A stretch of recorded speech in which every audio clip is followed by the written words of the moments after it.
देश में इस वक्त कोरोना के करीब 4.5 लाख एक्टिव केसेस मौजूद हैं, लेकिन कुछ ऐसे भी लोग हैं जिन्हें खुद के कोरोना होने का अंदाजा ही नहीं है और वो बेखौफ होकर बाजारों में घूम रहे हैं।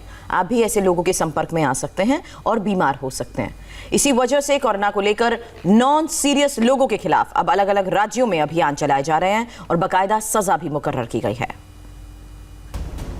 देश के अलग अलग राज्यों में कोरोना की थर्ड वेव ने तेजी से रफ्तार पकड़ ली है। सर्दियों के मौसम में कोरोना की मौत के बेहद डराने वाले आंकड़े सामने आ रहे हैं। जानकारों के मुताबिक इसका सबसे बड़ा कारण त्योहारी सीजन में कोरोना गाइडलाइंस का उल्लंघन है। लोग बिना मास्क के बाजारों में निकले और सोशल डिस्टेंसिंग का ख्याल भी नहीं रखा। नतीजा ये हुआ कि फिर से कोरोना विस्फोट की आशंका बढ़ गई है।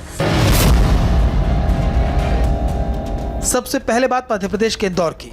इंदौर के इसी आनंद ज्वेलरी शोरूम के एक साथ 31 कर्मचारियों के कोरोना पॉजिटिव मिलने से इलाके में हड़कंप मच गया है। दरअसल धनतेरस के दिन लोगों ने इंदौर के आनंद ज्वेलरी शोरूम में खूब खरीदारी की। कोरोना प्रोटोकॉल का ख्याल नहीं रखा गया।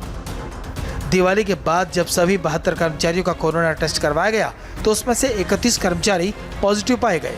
दरअसल दो जो कर्मचारी हैं यहाँ के जब कोरोना संक्रमित पाए गए, उनकी जांच निजी लैब में कराई गई, जिसमें से 72 कर्मचारियों की जब जांच हुई उसमें से 32 जो कर्मचारी हैं वो कोरोना संक्रमित पाए गए। इस ज्वेलरी शोरूम को 7 दिन के लिए बंद कर दिया गया है। इतनी बड़ी संख्या में स्टाफ का कोरोना पॉजिटिव आना ही दर्शाता है ये कि उसमें ना उनकी थर्मल स्कैनिंग प्रॉपर्ली की है संचालकों ने और न ही उनकी प्रॉपर सैनिटाइजेशन और मास्क को लेकर के जो प्रिकॉशंस रखने वो रखी गई होगी।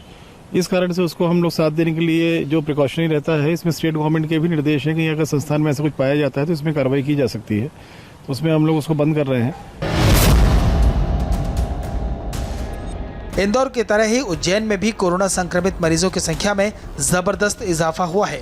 यही वजह है कि उज्जैन में बिना मास्क घर से निकलने वालों को पकड़े जाने पर 10 घंटे की जेल की सजा दी जा रही है। अभी करीब 13 लोगों को जेल भेजने की कार्रवाई की गई है और अस्थायी जेल बनाया गया पॉलिटेक्निक कॉलेज में। 10 घंटे वहाँ रखा जाएगा और कलेक्टर साहब के निर्देश हैं कि लोग मास्क पहनकर ही निकले और नहीं निकल रहे हैं, लापरवाही कर रहे हैं तो कोरोना की रोकथाम के लिए उन पर सख्त कार्रवाई, मास्क स्पॉट फाइन और अस्थायी जेल भेजने की कार्रवाई की जा रही है। गुजरात के अहमदाबाद में दिवाली के मौके पर बाजारों में काफी भीड़ लगी, जिसका असर अब दिखने लगा है।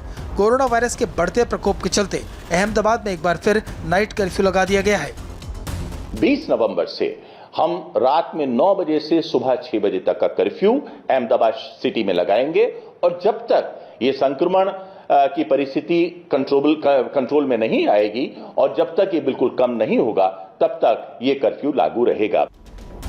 अहमदाबाद में शुक्रवार रात 9 बजे से सोमवार सुबह 6 बजे तक कर्फ्यू रहेगा। इस दौरान सिर्फ दूध और दवा की दुकानें ही खुलेंगी।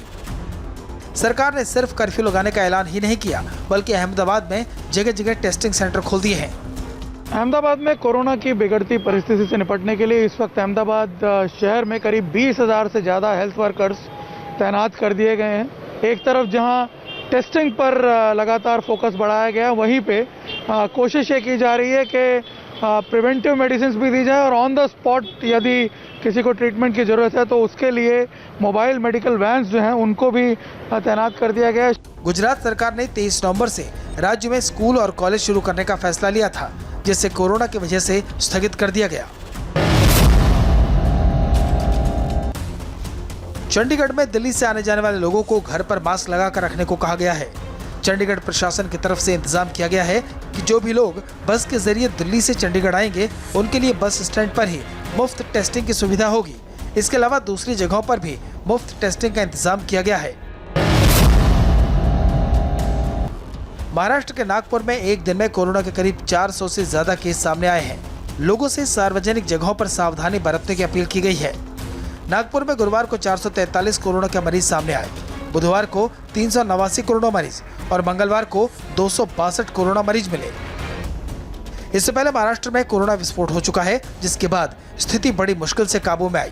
इसलिए इस बार सरकार ज्यादा सावधानी बरत रही है।